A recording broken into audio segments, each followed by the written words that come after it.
This is Optimal Finance Daily, The Day I Failed as a Financial Advisor by Jeff Rose of GoodFinancialSense.com. And I'm your host and personal finance enthusiast, Diana Merriam. We're going to get right to it as we optimize your life. The Day I Failed as a Financial Advisor by Jeff Rose of GoodFinancialSense.com. If there's one thing that you maybe haven't noticed about most financial advisors, it's that we are arrogant pricks. Please note that I said we are, not they are, as I include myself in that statement. We all have firms that provide the most superior customer service. We all have investment strategies that either outpace the market or have the lowest internal expense. Face it, as financial advisors, we have this attitude that we can't do wrong. And if we do something wrong, it's easy to cast the blame and point our finger at the stock market. I'm here to tell you that I'm not perfect. While I wish I could sit here and tell you I provide all of my clients with exceptional customer service and that my investment strategies mirror Wall Street's investment gurus, the truth is, I'm far from it.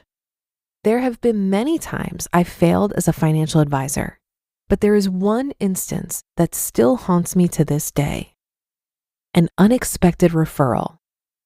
It was 2007, and my dad, who typically wasn't one for finding me new clients, stumbled across a gentleman who was just laid off. He was a factory worker, and when his employer's plant closed down, he now had access to a pension and a small 401k that he could roll over. He was still 5 years away from reaching retirement at his determined retirement age, so he wanted to invest the money and let it grow. He didn't have much experience with the market other than his 401k that he had been in for about 7 years. After walking him through various investment strategies, we decided upon a portfolio of roughly 55% stocks and 45% bonds, mostly invested in mutual funds. For the first year and a half, things worked out great. In his mind, he was making a little bit of money, and from my side, I had a client that was content with the gains he saw. October hits. Everything seemed fine until October of 2008. For those of you who had money invested in the market at that time, I'm sure I don't need to rehash old wounds and remind you of how bad that time was.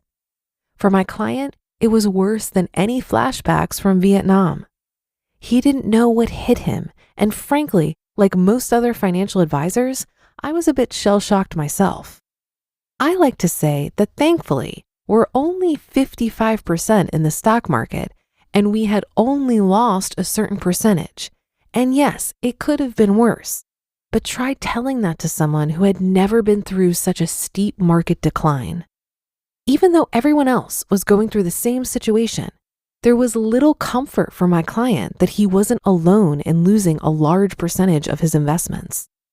He confided in me and trusted me and asked me for my advice. Like I did for many other clients, I echoed the advice: we've got to stick it out. I explained that he couldn't sell now because if he did, he'll never get the money back, especially if he took the proceeds and transferred it to the bank and put it into a CD. I can't remember the exact percentage, but I'm fairly certain we were down about 25% from the high and about 20% down from his initial investment. At the time, banks were paying between 2 and 3%, so it would take him many years to get his money back. Depending on my advice, he stayed put.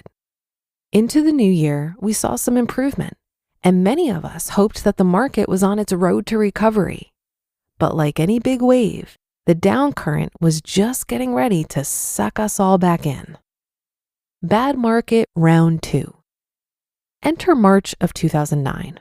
I'll never forget the day. The Dow is down again, having dropped over 1,700 points since the beginning of February.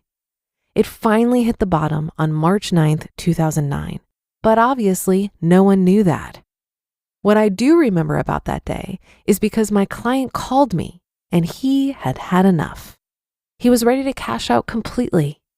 I tried one last attempt to encourage him to stay put, but he wasn't having it. As I did with all of my clients, I said, I feel like I'm letting you down by letting you cash out, but at the end of the day, it's your money and you're in charge, and I'll do what you want me to do. He didn't take much time to think about it, and he gave me the instructions to liquidate. I can't tell you what it feels like knowing that in your heart, a person is doing the wrong thing. And no matter what you say or any information or research that you provide to support your reasoning, they're still going to act upon that wrong decision. That day, I felt like a failure.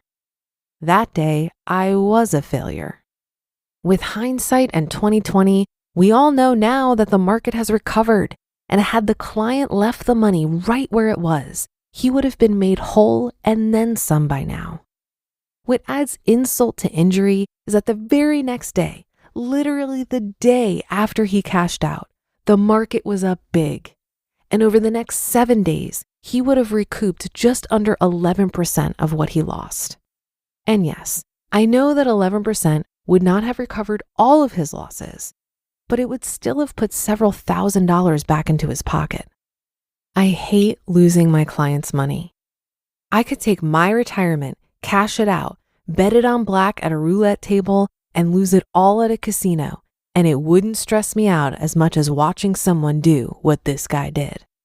This isn't a newsflash for most of you. Financial advisors are not perfect, but let me maybe be one of the first to admit it. I'm definitely far from it. You just listened to the post titled, "The Day I Failed as a Financial Advisor" by Jeff Rose of goodfinancialsense.com, and I'll be right back with my commentary. Buy low, sell high. Buy low, sell high. It's a simple concept, but not necessarily an easy concept. Right now, high interest rates have crushed the real estate market. Prices are falling and properties are available at a discount, which means F.I.R.E believes now is the time to expand the F.I.R.E flagship fund's billion-dollar real estate portfolio. You can add the F.I.R.E flagship fund to your portfolio in minutes by visiting fundrise.com/OFD. That's FUNDRISE.com/OFD.